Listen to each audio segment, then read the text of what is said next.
Assalamualaikum warahmatullahi wabarakatuh. Bismillah, alhamdulillah, salatu wassalamu ala rasulillah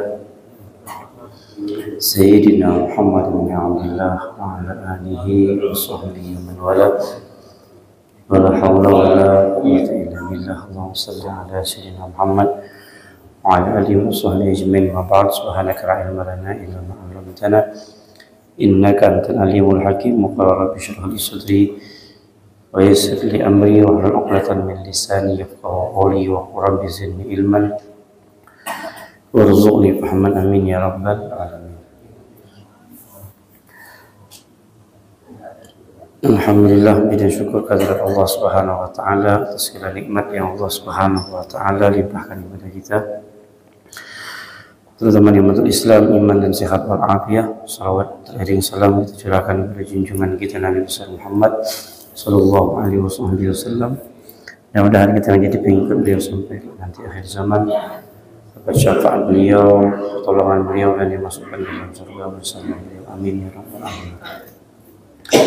Baiklah, kita masih di bab tentang syurutul muadzin, syarat-syarat orang yang diperbolehkan azan. Yang pertama al-Islam, dan yang kedua at-tamyiz, dan yang ketiga az-zukurah fala yasihu min unsa. Ini sudah kita bahas, yaitu laki-laki tidak sah apabila yang azan tersebut perempuan, dengan permasalahan yang sudah kita sebutkan minggu lalu. Dan yang keempat ayyakuna arifan bidukhulil waqt yaqa'al adzanu mawqi'ahu. Yang keempat yaitu seseorang mengetahui, orang yang azan mengetahui masuknya waktu. Haram bagi seseorang itu azan apabila waktu tersebut belum masuk.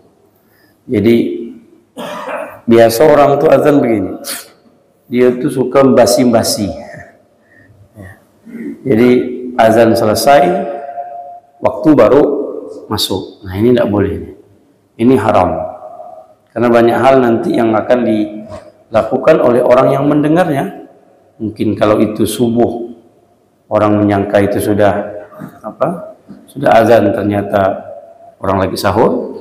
Atau yang lebih parah, apabila itu berbuka, artinya orang belum waktunya berbuka, artinya sudah berbuka, maka batallah puasa orang-orang yang berbuka tersebut karena belum masuknya waktu.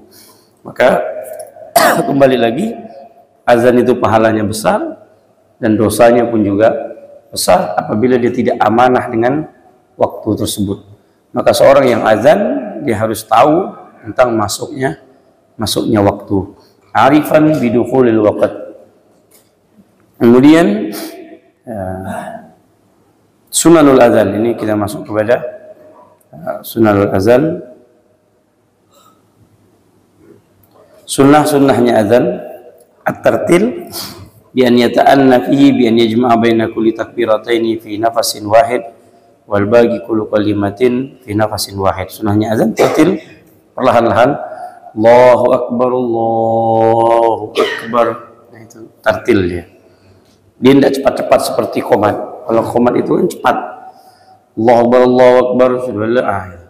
Kalau azan tidak. Allahu Akbar, Allahu Akbar. Kemudian suaranya diangkat. Raf'us shaut likai yakuna ablagh fil i'lam. Dia suaranya lebih keras daripada qomat, sedangkan qomat dia pelan.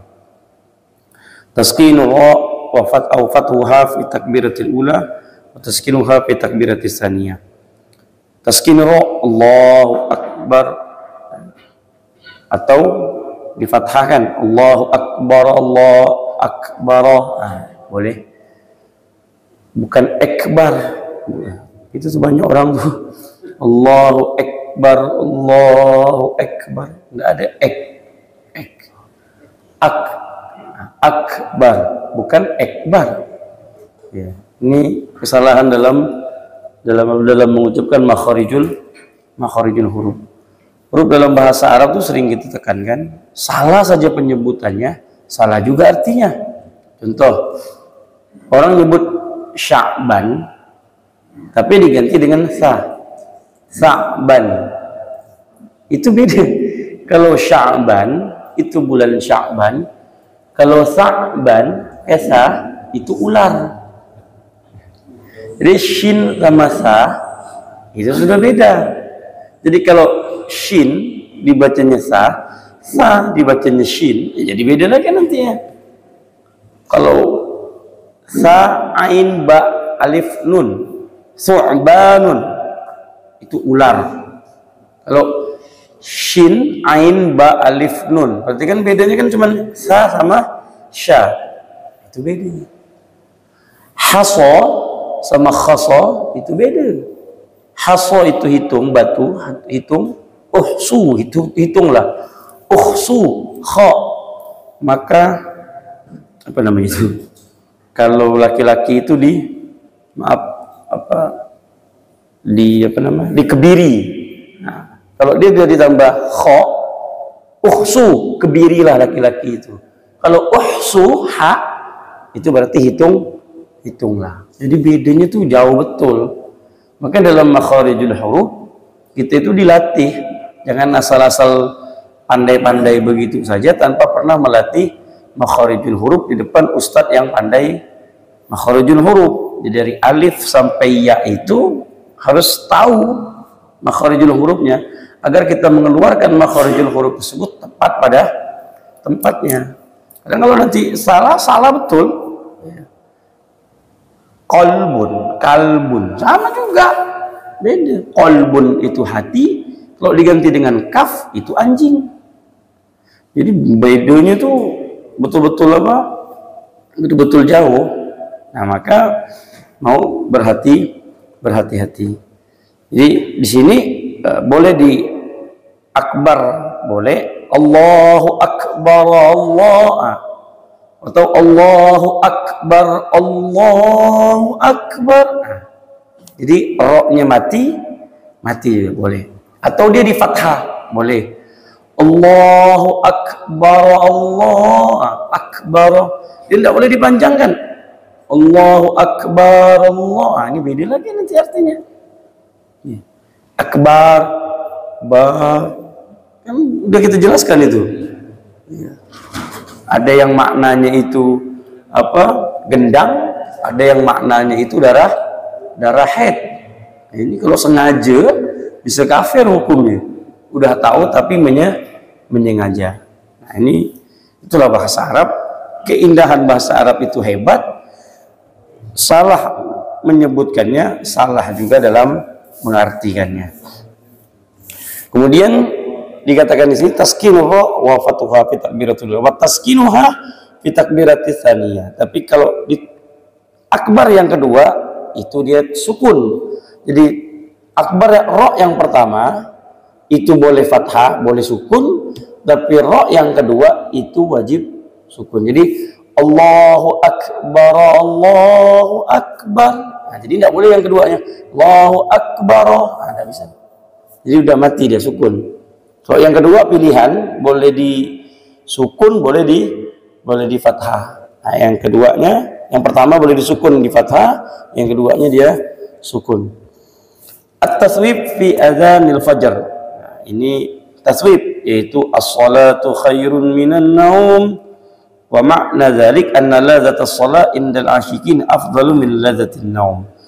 Sini disunnahkan lebih mengatakan at-taswib, ya. Ayakula as-salatu khairun minan naum marrataini ba'da hay'alatain, yaitu setelah hayya 'ala shalah hayya 'alal falah, kemudian as-salatu khairun minan naum. Nah, di sini wa sunna dzalika fil adzanin ula wa tsani wa yakunu tafriq bainahuma bi ibdalil muazzin. Nah, sunnah bagi kita untuk menjawab apa Pak jawabannya? Shadaqta Ubararta wa ana ala dzalika minasyahidin. Jadi kita membenarkan apa yang diucapkan oleh muadzin. Shadaqta, benar wahai engkau wahai muadzin. Ya, shadaqta. Wa ana ala dzalika syahid. Aku yang bersaksi bahwasanya ucapanmu itu adalah benar. As-shalatu khairun minan naum. Salat itu lebih baik daripada tidur.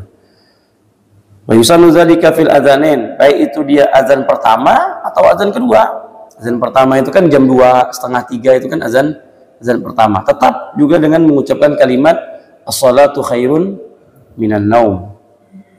Kemudian wa yakunu tafriq bainahuma bi ibdalil muadzin. At-tarji wa huwa al-ityan bi syahadatain sirran qabla al-ityan bihima jahran.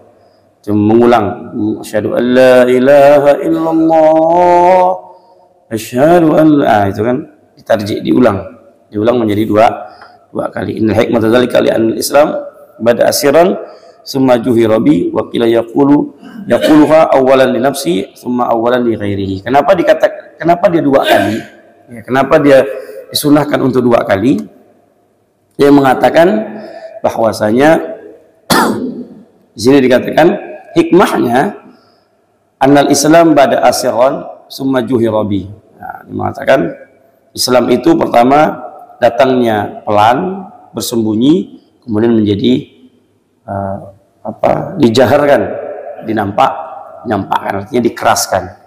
Dia mengatakan kenapa dia dua kali? Karena yang pertama itu syahadat untuk dirinya, kemudian yang kedua syahadat untuk orang, mengingatkan untuk orang lain. Asyhadu an la ilaha illallah. Kemudian syahadatain at-tarji ityan bi syahadatain sirran qabla al-ityan bihima jahran.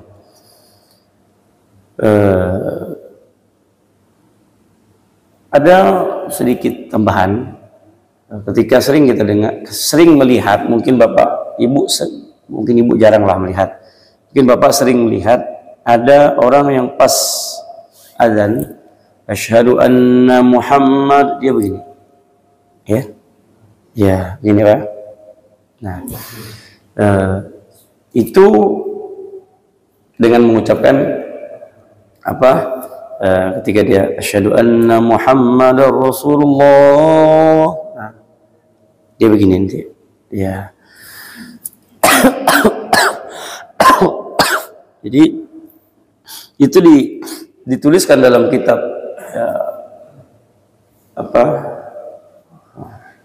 Tanqihul Qaulul Hasis yang ditulis oleh Al-Imam Suyuti.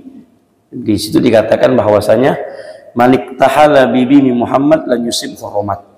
Siapa orang yang menjadikan mimnya Muhammad itu dijadikan celah, maka matanya tidak akan sakit selamanya. Lam yusib hurmat, tidak akan terkena penyakit mata. Jadi pas asyhadu anna Muhammad, pas Muhammad sambil membaca salatu wassalamu alaika ya Rasulullah adrikni ya Rasulullah.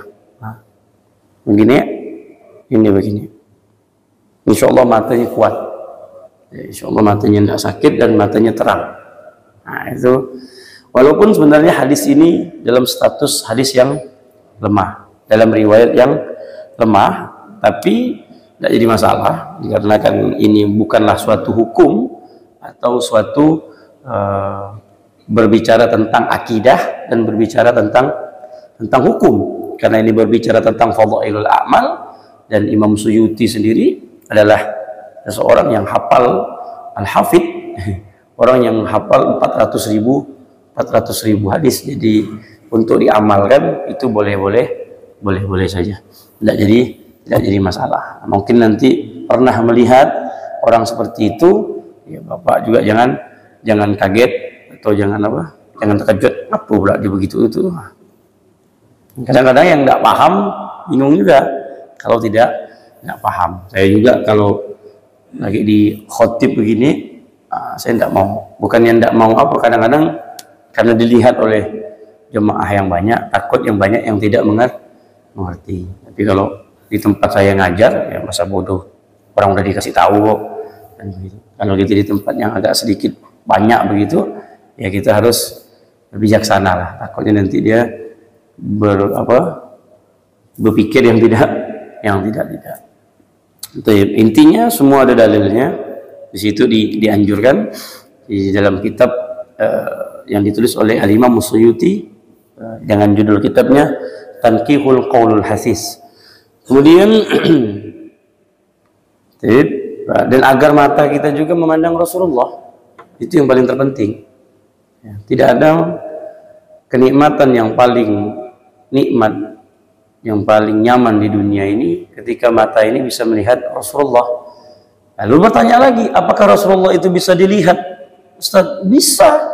Dan Nabi sendiri yang mengatakan, man ra'ani fil manam fasayarani fil yaqadhah fa inna syaitana la yatamassalu bi. Barang siapa yang melihatku dalam mimpi, kata Rasulullah, maka dia pasti akan melihatku dalam keadaan terjaga seperti ini. Tapi syaratnya mimpi dulu. Dan untuk mimpi dengan Rasulullah itu tidak mudah. Tidak mudah. Untuk mimpi dengan Rasulullah SAW, Al-Imam Sya'rani beliau mengatakan, bahkan Imam Suyuti juga mengatakan harus menembus 70 hijab, 70 benteng, tembok-tembok, dinding-dinding yang ada ini kita hancurkan dulu, baru bisa tembus mata ini melihat Rasulullah. Karena maksiat, dosa, sombong, iri, tidak bisa masuk. Orang yang mimpi dengan Rasulullah tak akan pernah ada sifat iri, sombong. Karena hatinya harus bersih, matanya harus tidak bermaksiat, hatinya harus bersih. Kuncinya itu. Kemudian rindunya kuat. 3 ini tidak ada, mustahil dia bisa mimpi. Tidak pernah sholawat lalu mimpi Nabi, mustahil. Tidak punya kerinduan, mustahil dia mimpi Nabi. Bagaimana dia bisa rindu orang kenal yang ada? Orang kalau udah rindu itu pasti banyak sholawatnya. Berapa hari sholawatnya? Cuman 100. 100 dibanggakan. Lalu untuk pribadi sih. Tapi kalau bilang bicara mandang Nabi, Habib guru saya Habib Umar pernah waktu itu ketemu dengan seorang nenek-nenek di Mesir, ya kalau tidak salah waktu itu ceritanya. Lalu di tengah pertemuan itu beliau bilang, nenek ini bila cerita, aku setiap hari bertemu dengan Rasulullah. Lalu tapi tadi malam aku tidak bertemu. Lalu Habib Umar tanya, berapa sholawatmu? Dia katakan 18.000 sampai 17.000. Cuman tadi malam aku ketiduran baru 13.000. 13.000 itu bukan jumlah yang sedikit, Pak. Jadi kalau sholawatnya masih 100, 200, malu betul. Sholawat 100 itu paling malu. Lalu ngaku mimpi Nabi. Kalau ada orang cerita mimpi Nabi, tanya dulu salawatnya berapa, tingkat kerinduannya itu seperti apa. Dan itu bisa dikejar kalau memang ingin betul-betul ketemu Nabi SAW dan hatinya harus bersih. Maka ketika hati itu bersih, dia akan melihat Nabi SAW dalam bentuk yang utuh. Sebagaimana Al-Imam Badawi, Imam Ahmad Al-Badawi, itu dididik sama ibunya dari kecil. Ibunya bilang, wahai Ahmad, engkau bukan anakku. Ibu, aku anakmu wahai Umi. Ibunya katakan bukan. Engkau aku akui sebagai anak, syaratnya satu, apabila kau telah bermimpi dengan Rasulullah. Bagaimana caranya wahai ibu? Sholawat. Sholawatlah Imam Ahmad Badawi. Sholawat. Akhirnya mimpi sama Rasulullah. Lalu kejarlah si anak tadi mengadu kepada ibundanya. Dia katakan, ya Ummah, ra'aitun nabiyah. Aku melihat Rasulullah. Bilang, kau bukan anakku. Ibu bilang kalau mimpi Nabi saya ini anak ibu. Belum. Kau belum menjadi anakku yang sah. Kau akan menjadi anakku yang sah apabila kau melihat langsung Nabi Muhammad SAW dengan matamu sendiri. Seperti kau melihat ibu saat ini. Ini didikan didikan seorang ibu. Beda, Bu. Ya. Kalau ibu sekarang, kalau kau tak pandai joget TikTok, kau bukan anak ibu. Itu anak sekarang. Ibu sekarang pun dia pun ber-TikTok, anak pun ber-TikTok. Ini kan berat ini urusannya. Lalu ibunda terus mengatakan, kau akan menjadi anakku apabila kau melihat Rasulullah. Bagaimana caranya wahai ibu? Aksiri sholata ala nabi. Perbanyaklah sholawat kepada Rasulullah. Perbanyak. Akhirnya mimpilah, melihatlah Nabi SAW, Imam Ahmad Al-Badawi. Makanya Imam Ahmad Badawi itu punya sholawat, di mana sholawatnya itu sholawat akbar, Pak, namanya sholawat akbar, dan itu diakui oleh orang-orang ahli tasawuf dan ahli tarekah. Dan itu sholawatnya panjang. Dan saya dulu ngamalkan ini, tapi tak tahu ini sholawatnya macam apa. Saya amalkan aja dulu. Ya. Di sholawatnya itu namanya sholawatul azimah, sholawatul nura, sholawat yang besar dan bercahaya. Rupanya itu yang menulis adalah Imam Ahmad Badawi. Sholawatnya panjang. Ya.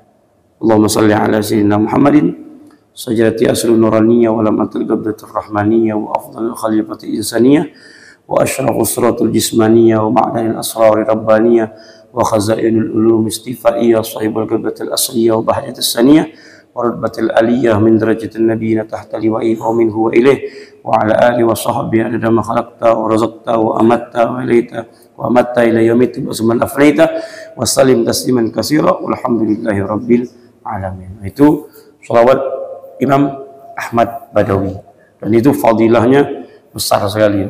Jadi kalau kepingin ada hal, hajat, kebutuhan yang betul-betul mendesak, dengan membaca sholawat ini dalam seharinya 100 kali, insya Allah tidak lama hajat itu akan dipermudah oleh Allah Subhanahu wa Ta'ala lewat sholawat tersebut. Jadi 100 kali tadi. Kalau udah hafal sih enggak banyak, benar sebentar ya. Kalau belum sih berbuih lah mulut. Lalu Imam Ahmad Badawi tersebut melihat Rasulullah SAW, barulah dia katakan, engkau adalah anakku, hai Ahmad. Nah, inilah didikan seorang ibu. Dan Nabi SAW bisa dilihat. Kalau ada orang yang mengatakan Nabi itu tidak bisa dilihat, itu kebodohan yang nyata. Oh, tak mungkin Nabi bisa lihat, Nabi itu telah meninggal. Nabi itu pada hakikatnya tidak meninggal. Nabi SAW ya, jasadnya saja, tapi Nabi SAW mengatakan sendiri, hayati khairun lakum wa mamati khairun lakum. Hidupku itu baik untuk kalian dan matiku itu baik untuk kalian. Jadi tidak ada bedanya. Tidak ada. Makanya Nabi mengatakan, man zarani, barang siapa yang berziarah kepadaku, faka'annama zarani hayyan, seakan-akan dia menziarahi aku di waktu aku masih hidup. Jadi tidak ada bedanya.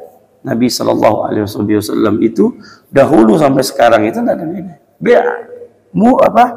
Nabi SAW itu merindukan kita, tapi kita umatnya yang tidak pernah merindukan Nabi. Jadi bentuk kadar seseorang itu, tingkat imannya tinggi, tergantung sholawatnya, Pak. Kalau kita tahu pengen iman kita itu tinggi atau tidak, berapa sholawat kita, itu aja. Berapa sholawat kita. Kalau sholawatnya kita itu rendah, itulah tingkat imannya kita. Jadi barometernya seseorang itu tergantung kecintaan dia dengan Nabi. Salah satu bukti orang itu cinta kepada Nabi, sholawat. Sholawat, bukti. Bukan belajar sih, iya belajar ini.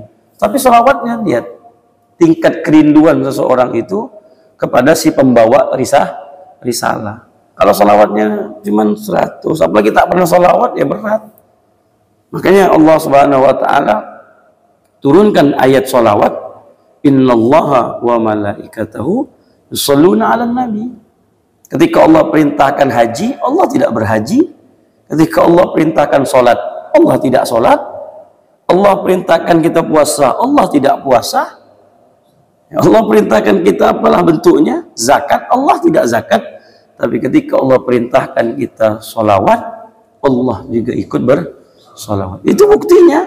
surat Al-Ahzab, innallaha wa malaikatahu yusholluna 'alan nabi ya ayyuhalladzina amanu shollu 'alaihi wasallimu taslima. Itu perintah. Sesungguhnya Allah dan malaikat berselawat. Bagaimana selawatnya Allah? Selawatnya Allah yaitu berbentuk rahmat.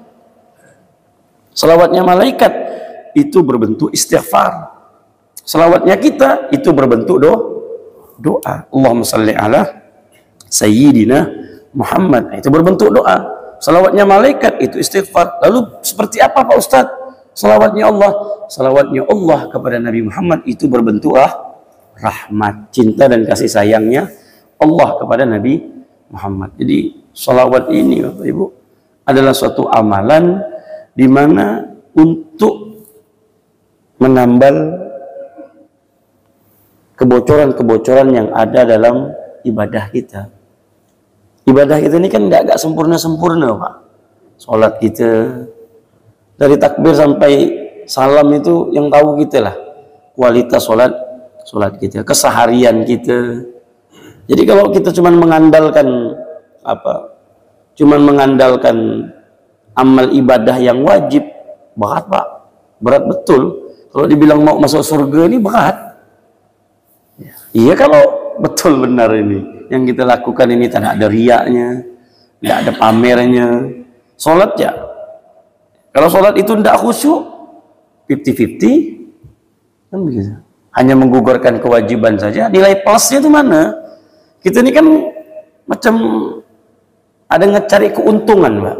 Nah, amal ibadah ini kan wajib, modal. Nah, lalu keuntungannya itu mana? Keuntungannya tadi, kalaulah kita melakukan ibadah tersebut dengan khusyuk, dengan dengan tadarru, dengan taqarrub, maka dapatlah keuntungan. Jika seandainya semuanya itu tidak ada, ya hanya sekedar modal balik modal ya. Jadi kalau ngadap Allah nanti beratlah. Tapi kalau diisi dengan sholawat, ini sholawat ini untung terus. Bapak Ibu mau bacanya dalam keadaan apapun, lupa, dalam keadaan lalai, dalam keadaan berwudu, dalam keadaan tidak berwudu, dalam keadaan tahu artinya atau tidak tahu artinya, sholawat itu pasti diterima. Jadi amalan yang pasti diterima, pasti Pak ya, pasti. Tidak memandang siapapun itu sholawat, pasti. Apapun lah, pasti. Dalam keadaan riya pun tidak jadi masalah. Bapak Ibu sholawatnya riya, pamer, diterima. Minta puji, diterima. Inilah kehebatan sholawat. Jadi amaliyah yang lain itu belum tentu. Bukan berarti langsung kalau gitu toh salah sembahyang, sholawat ya banyak-banyak, berbeda lagi. Ini cerita, ini kan cerita untung ini. Nah, ini cerita kita kan cari poin plus. Nah, ini kita kan penting ini plus-plusnya ini. Ya, agar amal ibadah kita ini banyak pundi-pundi amalnya. Nah, sholawat itu suatu hal yang pasti. Mau apa aja? Mau dalam keadaan lalai ke dalam keadaan tak hadir ke membacanya. Sholawat. Dengan sholawat semuanya Allah permudahkan. Semuanya Allah permudahkan. Dan Allah takkan pernah memberikan kehidupan orang yang bersolawat itu dalam keadaan susah. Tidak mungkin. Allah yang janji, wa ma kana Allahu mu'adzibahum wa anta fihim. Allah tidak akan pernah mengadab seseorang atau mengadab suatu kaum selagi kaum tersebut dalam dirinya ada Nabi Muhammad. Tidak mungkin Allah azab. Tidak mungkin Allah berikan kesulitan bagi orang tersebut. Tidak mungkin. Tidak mungkin hidupnya belangsak. Tidak mungkin. Tidak mungkin ekonominya hancur. Tidak mungkin. Tidak mungkin dia itu ekonominya tersendat-sendat, hancur, betul terpuruk. Tidak mungkin. Yang orang yang terpuruk itu orang yang tidak pernah dekat dengan Nabi Muhammad. Tapi kalau dengan sholawat, dia perbanyak sholawat kepada Nabi, semuanya selesai. Kenapa? Karena yang megang kunci dunia akhirat itu Nabi Muhammad. Ya. Itu ditulis dalam kitab Sa'adatul Darain, nama kitabnya itu, kebahagiaan dunia dan dan akhirat. Semuanya itu kuncinya ada pada salawat. Makanya Allah katakan sallu. Ini kan perintah nih Pak. Innallaha wa malaikatahu yusalluna 'alan nabi ya ayyuhalladzina amanu sallu 'alaihi wasallimu taslima. Wahai orang-orang yang beriman, salawatlah engkau dan berikanlah salam kepadanya. Nah, maka kebetulan juga salawat ayat ini turun pada bulan Sya'ban. Nah, makanya bulan Sya'ban ini dikatakan bulan salawat. Kenapa bulan Sya'ban ini dikatakan bulan salawat? Karena ayat surah Al-Ahzab ini, innallaha wa malaikatahu yushollu 'alan nabi, ini asbabun nuzulnya, sebab turunnya itu pada bulan Sya'ban. Maka bulan Sya'ban itu dikatakan bulan sholawat. Sesuai juga dengan hadis Nabi Shallallahu Alaihi Wasallam. Hadis ini statusnya tidak kuat, tapi bisa diambil. Balik lagi karena ini fadhailul a'mal. Hadis ini diriwayatkan oleh Sayyidina Anas bin Malik, ditulis oleh Syekh Abdul Qadir Jailani dalam kitabnya Al-Ghunyah, ketika Nabi Shallallahu Alaihi Wasallam mengatakan dan sahabat bertanya, Rajab syahrullah, Sya'ban syahri, wa Ramadhan syahrah ummati. Rajab adalah bulannya Allah, Sya'ban adalah bulannya aku, kata Nabi, dan Ramadan adalah bulan umatku. Lalu sahabat bertanya, ya Rasulullah, aku tidak ngerti apa yang dimaksud dengan bulannya Allah. Lalu Nabi mengatakan, bulan yang dimaksud Rajab bulannya Allah adalah di mana di situ engkau diperintahkan untuk memperbanyak istighfar, karena di situ Allah betul-betul khususkan pengampunannya kepada kalian. Nah, bulan Sya'ban itu bulan aku, kata Rasulullah. Dan disitulah engkau memperbanyak sholawat. Maka dalam hal ini ulama memberikan satu pemahaman, ayo di bulan Sya'ban ini ketepatan juga turunnya ayat tadi, yaitu ayat sholawat itu di bulan Sya'ban. Maka bulan Sya'ban ini amalan yang paling terbaik adalah sholawat. Bayangkan Pak Bu, Nabi itu sujud, waktu itu sujud, dan dilihat oleh seorang sahabat yang bernama Abdurrahman bin Auf. Abdurrahman bin Auf mengikuti dari belakang. Lalu Nabi itu sujud syukur. Abdurrahman bin Auf kaget, kok tahu-tahu Nabi sujud syukur. Lalu Nabi Muhammad mengangkat kepalanya dan berpaling melihat Abdurrahman bin Auf.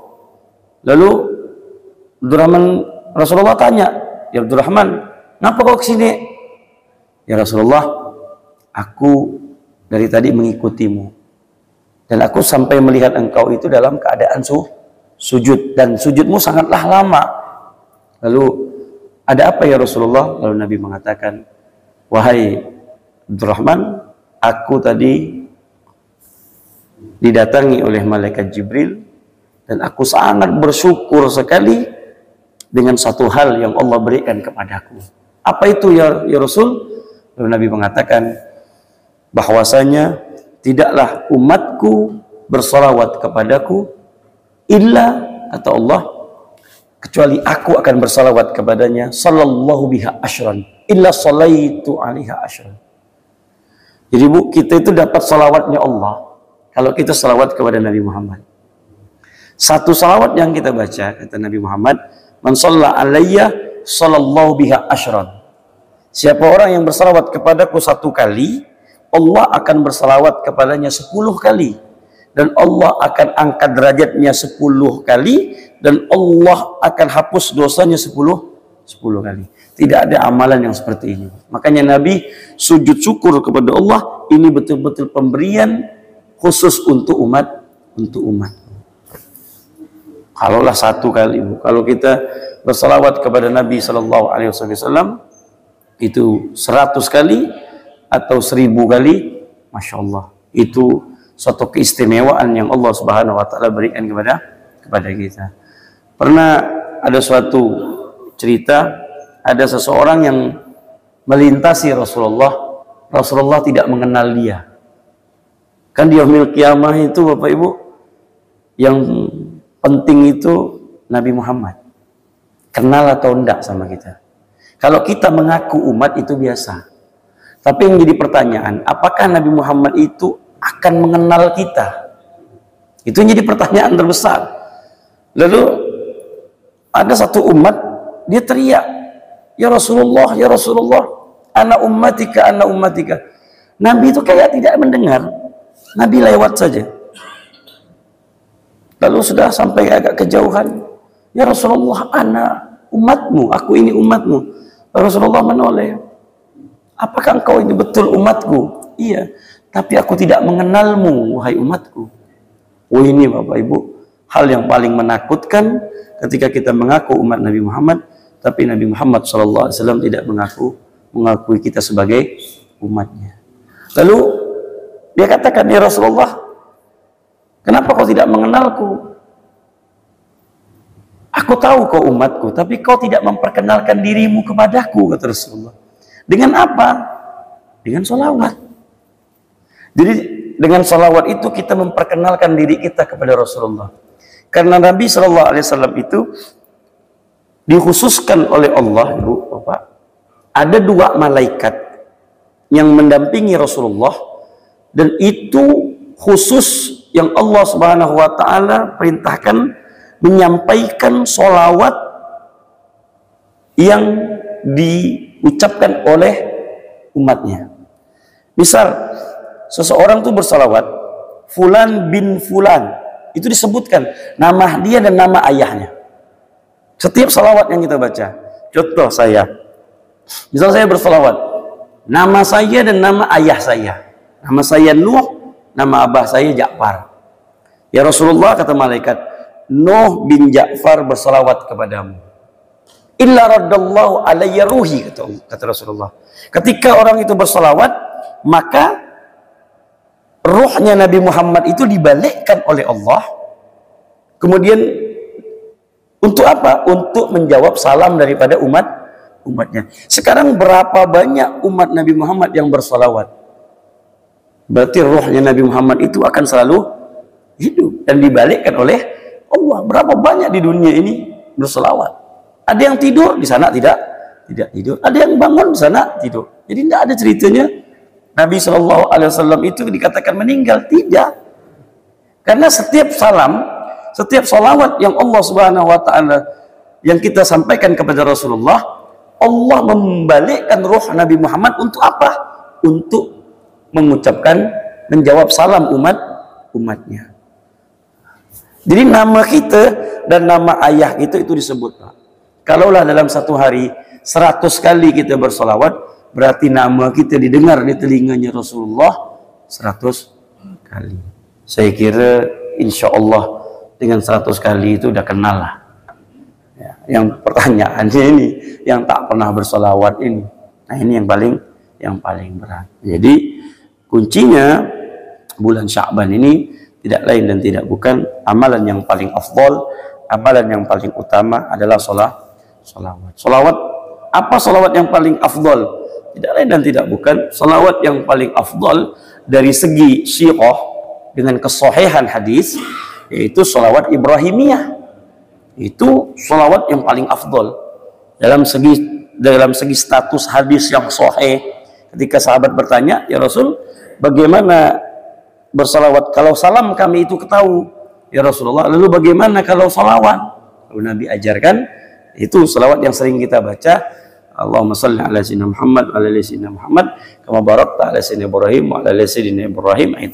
Itu salawat yang paling afdal, salawat Ibrahimiyah. Nah, itu salawat yang paling afdal. Tapi kalaulah itu panjang, diganti saja. Kalau memang kepanjangan, cukup Allahumma salli ala sayyidina Muhammad wa ala ali sayyidina Muhammad. Kalau tadi terlalu panjang betul juga, sallallahu ala Muhammad, sallallahu ala Muhammad. Beb, minta lagi lah Beb yang paling pendek lagi. Nah, ini bakal sedang-sedang enggak? Ya, tinggal mengucapkan sallallahu ala Muhammad, sallallahu ala Muhammad. Itu yang dikenal dengan salawatu Jibril. Ya, sallallahu ala Muhammad. Sama pahalanya juga sama. Ya. Intinya dalam sehari wajibkan diri kita untuk bersalawat. Sehari pagi 100 kali, siang, malam mau tidur 100, paling tidak 300 kali. Itu udah paling sikit betul dah untuk bersalawat kepada Nabi Muhammad sallallahu alaihi Muhammad. Sebentar Bu, pegang tasbih sallallahu alaihi wasallam. Apalagi pakai counter itu, dah selesai. Tergantung lidah kita. Lagi kerja sallallahu alaihi wasallam. Paling ngelamun-ngelamun bodoh, tak ada rasa. Padahal saya kemarin dapat apa nama itu. Tapi di Jakarta lomba melamun 3 jam. Memang bodoh bala lomba ini. Astagfirullah. Nah, gila. 3 jam lomba melamun. Terserah. Ya, boleh dengarkan musik, tapi tak boleh bawa HP. Pokoknya gaya melamun yang paling oke, dia pemenang. Hari ini kalau tak salah lomba ini. Astagfirullahaladzim. Ada lomba melamun. Tak ada kerjaan lagi dah kali dah. Salawat. Umat Islam itu, kalau kata Habib Ali Habsyi, tak ada umat Islam itu nganggur. Tak ada. Tak ada nganggur. Kok bisa umat Islam itu nganggur? Itu hebat. Makanya Sayyidina Umar itu paling benci dengan laki-laki pengangguran. Paling benci Sayyidina Umar. Sayyidina Umar kalau tahu ada orang-orang pengangguran laki-laki di zaman itu, habis kali, mau dipenggalnya kali. Karena Sayyidina Umar tuh tidak suka dengan orang pengangguran. Diam-diam. Ngapa kok? Tak ada buat gitu. Apa tak ada? Kok tak ada buat? Kok tak ada buat? Pegang tasbih ke? Allahumma shalli ala. Astagfirullah, istighfar. Kan ada buatnya dia. Jangan sampai tak ada buat. Duduk. Nah, menghayat. Duduk, dipandang. Harus ada buat. Baca Quran kah? Capek baca Quran, ganti istighfar. Capek ganti istighfar, baca salawat. Kan begitu. Apa yang bisa buat umat Islam itu buat nganggur tuh di mana letaknya begitu? Sebenarnya tak ada pakai nganggur. Maka Sayyidina Umar paling benci namanya rajulun sabahlal. Ya. Sabahlal itu orang yang penganggur, paling tak suka Sayyidina Umar. Kalau ditanya ngapa? Tak ada. Apa buat? Tak ada buat. Gini ya katanya. Diam ya kau nih, diam ya katanya. Payah. Intinya tak bisa dalam bekerja bisa kita salawat, dalam apapun lah bentuknya tetap kita bisa salawat kepada Nabi sallallahu alaihi wasallam. Bahwasanya salawat kita akan menjadi cahaya kelak nanti di yaumil qiyamah. Dan Nabi sallallahu alaihi wasallam akan mengenal kita. Tidak ada hal yang paling indah nanti kecuali Nabi itu mengenal kita. Itu yang paling kita harapkan. Dan harapan yang sebelum kita meninggal, orang yang rajin berselawat kepada Rasulullah ketika sakaratul maut, Nabi SAW akan mendatangi dia. Itu hal yang paling hebat, yang paling didamba-dambakan oleh para ulama. Sakaratul maut itu sakit. Nabi mengatakan seperti tebasan pedang 70 kali di tempat yang sama. Seperti itulah sakaratul maut, sakit dan pedihnya. Makanya para ulama-ulama itu meminta kepada Allah, ya Allah, hadirkan wajah Rasulullah ketika sakaratul maut itu menjemput aku. Cuman itu ya. Khususnya para habaib, itu permintaannya itu tidak jauh-jauh. Nah, jangan, ya Allah, hadirkan wajah kekasihku, cewekku, ya Allah, rugi. Ya, nah. Yang kita minta itu wajahnya Rasulullah. Ketika wajah Nabi sallallahu alaihi wasallam itu hadir ketika sakaratul maut itu sakit, tapi indahnya wajah Rasulullah, nikmatnya wajah Rasulullah membuat sakaratul maut ini sikit pun tidak terasa. Berapa banyak orang sakaratul maut itu melepah macam ayam kena potong. Sebab sakaratul maut ini saya paling sering lah. Karena saya ini orang yang meninggal di tangan saya ini udah banyak. Karena saya memang kena panggil. Ya, artinya udah subuh hari jam 2, jam 3 ada orang sakaratul maut, saya yang megang. Saya yang nazakkan itu udah sering. macam mana bentuk orang nazak sakaratul maut, dari yang nyaman sampai yang susah. Itu udah sering saya, dari jam 12 malam sampai jam 12 siang baru lepas nyawanya. Itu sering juga. Bayangkan kita yang sehat ya begitu, ini yang sakit. Tapi begitu indahnya ketika sakaratul maut datang, Rasulullah hadir. Udah, mau malaikat tuh mau nyabut macam mana ke, mau diapakan pun tidak terasa. Orang itu Rasulullah, nikmat. Orang kalau mandang sesuatu yang nikmat, yang sakit ini tidak terasa. Nah itulah yang diminta oleh para ulama. Tidak lain dan tidak bukan, ya Allah, jangan sampai kau haramkan mata ini untuk melihat nabimu. Makanya para sahabat itu ketika Nabi SAW meninggal dunia, seperti Abdullah bin Zaid, ketika Nabi SAW meninggal dunia, dia langsung angkat tangannya kepada Allah. Ya Allah, butakan mataku ya Allah. Tidak ada lagi mata ini untuk pantas memandang selain keindahan Rasulullah. Minta butakan, Pak. Minta butakan. Karena dia tidak mau mata ini memandang selain wajah Nabi SAW. Lebih baik aku buta daripada aku melihat keindahan selain keindahan Rasulullah. Ada satu qasidah yang ditulis oleh Syekh Abdul Hadi As-Sudi. Syekh Abdul Hadi di Yaman sana tempat saya belajar. Dia mengarang karena cintanya sama Rasulullah SAW, sampai dia pun kepengen seperti itu juga. Dia tulis sebelum dia minta kepada Allah, dia tulis seperti ini. Kalimat syairnya, li ghairi jamalikum nazari haramun wa ghairi kalamikum indi kilam. Li ghairi jamalikum nazari haramun. Ya Allah, ya Rasulullah, selain keindahanmu, aku haramkan mata ini untuk melihat.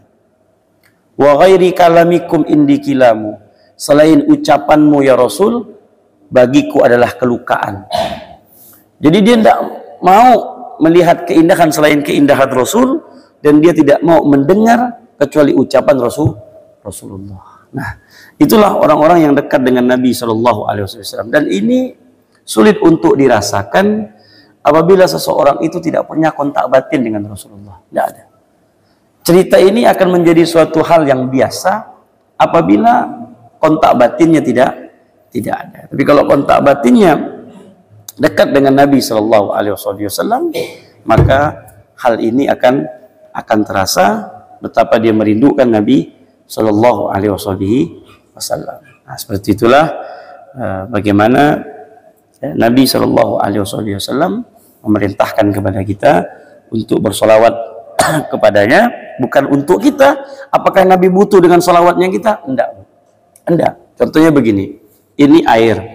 Nabi Muhammad itu umpamakan begini. Guru saya waktu itu pernah menjelaskan seperti ini. Sama pas ada airnya juga, gelas. Ini gelas sudah penuh, Bu. Ini gelas sudah penuh. Nah, kemudian kita isi air lagi. Berarti air itu tumpah kan? Nah, tumpahannya itu untuk kita. Kalau dibilang Nabi Muhammad itu udah penuh. Nabi Muhammad tidak perlu salawatnya kita. Sampean solawat atau tidak salawat tidak mengurangi kedudukan Nabi Muhammad. Jangan pernah berkata dan berpikir Nabi Muhammad itu perlu salawatnya kita. Tidak perlu juga. Bapak ibu tidak bersalawat kepada Nabi Muhammad, Nabi Muhammad sama sekali sedikit pun tidak mengurangi kedudukannya di sisi Allah. Nabi Muhammad sudah full bagikan gelas ini, udah full. Kalaulah kita salawat, dia tumpahnya itu balik ke kita. Nah, seperti itulah Nabi. Jadi jangan pernah mengatakan Nabi Muhammad itu butuh doa dari umatnya. Tidak butuh. Kita yang butuh dari Nabi Muhammad. Nah itu. Jadi konsepnya, pemikirannya jangan dibolak-balik. Nanti kan mengatakan, oh Nabi Muhammad ini perlu perlu sholawat. Enggak. Sholawat itu karena kita yang perlu, karena kita yang butuh dengan Nabi Muhammad, maka caranya lewat sholawat. Nah, terakhir, kemudian kembali lagi ke masalatul azan, wadu'ul mu'adzin isbi'aihi al-musabbahatin fi udhunaihi, maka al-mu'adzin disunahkan untuk meletakkan dua belah telunjuknya begini, begini dia. Jadi apa? Di telinga sini, Pak. Ya. Telinga apa ini? Anak telinga. Nah, di sini dipeganglah anak telinganya. Musabbahatin fi udzaini as-simakhain likayustadalla bihi annahu yu'azzin, untuk mengingatkan bahwasanya dia itu lagi azan. Allahu akbar, Allah. Jadi kan dia tahu dia lagi begini kan. Jadi sunnahnya begini. Kemudian iltifat, dia menoleh ya. Ketika hayalatul ula hayya 'alas shalah, kemudian dia ke kanan, hayya 'alas shalah, dan hayya 'alal falah dia ke kiri, hayya 'alal adil, ke kanan dan ke kiri ya. Wallahu a'lam bishawab. Al-ijabatu minal mustami fil adzan wal iqamah walau min junubin. Sunnahnya lagi menjawab azan ya, walaupun dia dalam keadaan junub, tetap disunahkan untuk menjawab azan walaupun dia dalam keadaan berhadas besar. Wallahu a'lam bishawab. Silakan. Ya. Kajian online setiap subuh itu kita harus nyetor suara lewat VM voice note itu suara NKP. Iya. Jadi apakah suara perempuan itu masih termasuk aurat atau kita diam saja ataupun mengikuti founder dari buku misalnya, kalau kita sholawat ya subuh itu Pak. Nah, bagaimana dengan menggunakan suara perempuan yang katanya aurat, nanti itu kan nggak sampai di situ aja Pak, sampai ke grup lainnya itu kan bercampur. Perempuan dan laki-laki. Ini pembahasan minggu kemarin ini. Waqil sautul mar'ah, waqila pendapat yang lemah, ini pendapat yang lemah. Waqila anna sautul mar'ah aurah. Ada yang mengatakan bahwasanya suaranya perempuan itu adalah aurat. Jadi ada pendapat yang kuat, ada pendapat yang tidak kuat. Jadi ambil saja begini tengah-tengah. Jika seandainya suara kita tadi akan menimbulkan suatu fitnah, lebih baik jangan. Intinya itu apa? Dalam bentuk apa? Dalam bentuk belajar atau memang dalam bentuk hanya bakal nanti dijadikan suatu hal yang apa? Asik-asikan untuk didengar oleh orang, dan itu akan didengar nanti oleh laki-laki atau apa. Nah, itu nanti menjadi fitnah. Ya, kalau seandainya memang untuk belajar atau apa, silakan saja, tidak jadi masalah. Misalkan ibu ada kajian online lewat online dengan membaca Al-Quran atau membaca sholawat, mungkin monggo silakan. Tapi jika seandainya cuman untuk apa, asik-asikan, lebih baik ya jangan. Karena suaranya seorang wanita itu tadi itu fitnah, paling tidak dia akan membawa fitnah. Kalau suaranya bagus, nah nanti laki-laki yang mendengarnya akan berpikiran yang tidak. Nah, makanya tadi itu para ulama mengatakan jika seandainya suara tersebut bisa membawa fitnah, maka dia bisa jadi haram. Itu yang ditakutkan tadi. Wallahu a'lam. Banyak. Mengenai asas orang wajib dosa, yang jelas balik untuk anak-anak yang belum berkorban keduanya. Yang kedua, untuk ada anak misalnya tidak dijawab, dia sering ngobrol, apakah orang tersebut akan terlalu ya, nanti diperkatakan apa perbedaan wajib dan bilal? Apakah bilal waktu maknanya kan membiasakan salat kanan dan kiri, apakah dilakukan oleh bilal? Assalamualaikum warahmatullahi wabarakatuh. Jadi yang pertama, apakah anak yang kecil itu boleh azan? Boleh apabila dia sudah tamyiz. Tamyiz itu ya kira-kira umur 5 sampai 6 tahun itu sudah tamyiz lah. Karena yang tamyiz itu kan sudah bisa makan sendiri, minum sendiri, dan istinja sendiri. Berarti dia dikatakan tamyiz. 6 tahun saya kira sudah. 5, 6 itu sudah mulai dikatakan tamyiz. Jadi tidak harus baligh. Tidak harus baligh. Anak-anak kecil itu sudah boleh disuruh azan untuk apa? Syiar dan memberikan dia semangat untuk ibadah. Kemudian yang kedua apa sih? Azan. Baik.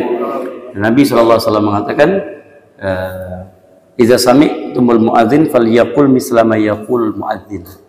Apabila kalian mendengar suara azan, muadzin, apa yang diucapkan muadzin, maka apa yang kalian dengar itulah yang harus kalian jawab. Makanya orang yang tidak menjawab azan yukhsha alaihi su'ul khatimah. Orang yang sengaja tidak menjawab azan, dia mendengar azan tapi tidak mau menjawab azan, atau dia berbicara sana sini sengaja, dia berbicara iya tapi dia harus menjawab. Karena hadisnya itu bukan wajib diam. Nah, itu pemahamannya ya Bu ya. Jadi bukan berarti Allahu Akbar diam. Enggak. Bukan kita dianjurkan diam, tapi dianjurkan untuk menjawab apa yang diucapkan oleh muadzin. Kalaulah Bapak tadi ngomong Allahu Akbar, jawab Allahu Akbar.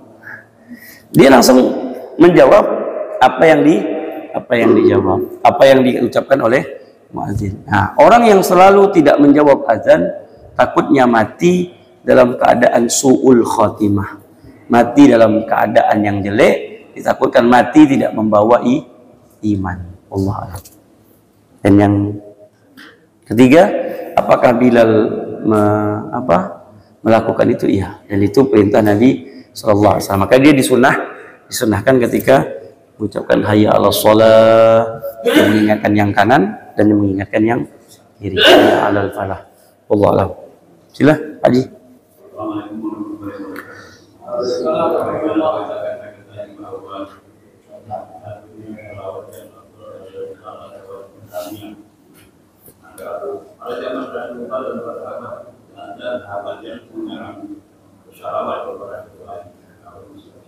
Kalau kita lihat di macam-macam salawat dan kalau mengamalkannya yang kalimat yang berbaik-baik. Nah, bagaimana kita menyikapi lawan ini? Bagaimana kalau mengamalkannya? Salawat yang selain salawat Ibrahimiyah itu boleh, karena salawat selain salawat Ibrahimiyah itu berbentuk tawassul, Pak. Saya contohkan. Contoh begini, salawat yang biasa dibaca oleh orang-orang yang membaca doa. Allahumma salli ala sayyidina Muhammadin salatan tunjina biha min jami'il ahwali wal afat. Ada biha, ya Pak, ada kalimat biha. Pasti ada ha. Nah, biha itu kita bertawassul dengan Nabi Muhammad. Jadi para ulama itu menyusun sholawat, tidak lain dan tidak bukan, mereka merangkainya dengan bentuk sholawat, tapi di dalamnya itu adalah tawassul. Jadi misal sholawat tibil qulub misalkan ya, yang biasa dibaca oleh Allahumma shalli ala sayyidina Muhammadin tibbil qulubi wa dawaiha. Hanya ini balik lagi kepada salawat. Ya Allah, dengan berkah salawat ini ya Allah, bersihkan hatiku sebagai pengobat hatiku. Wa afiyatil abdani wa shifaiha. Berkah salawat ini ya Allah, kan Allahumma shalli ala sayyidina Muhammadin tibbil qulubi. Allahumma shalli ala sayyidina Muhammad ini adalah bentuk kalimat salawat. Nah, berkah salawat ini ya Allah, sembuhkan badanku. Kalau aku sakit, sembuhkan ya Allah. Wa nuril absari wa diyaiha. Nah, apa aja salawat itu? Kembalinya itu adalah tawassul.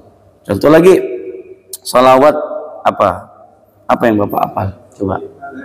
Nariyah. Nah, Allahumma shalli ala sayyidina Muhammadin salatan kamilatan. Salat taman ala sayyidina Muhammad alladzi tanhallu bihil uqad wa tanfariju bihil kurab wa tuqda bil salatan. Nah, ini ada hanya lagi dengan solawat tersebut, ya Allah kabulkan hajatku, mudahkan rezekiku, lancarkan segala urusanku. Nah, gitu. Jadi itu berbentuk, semuanya berbentuk tawasul. Kalau ditanya lagi panjang lagi, siapa yang memperbolehkan tawasul? Siapa yang mengajarkan tawasul? Nabi Adam. Nabi Adam yang mengajarkan tawasul. Kapan? Bisa dicek dalam kitab yang ditulis oleh Al-Imam Zaini Dahlan, judul kitabnya Sirah Zaini Dahlan.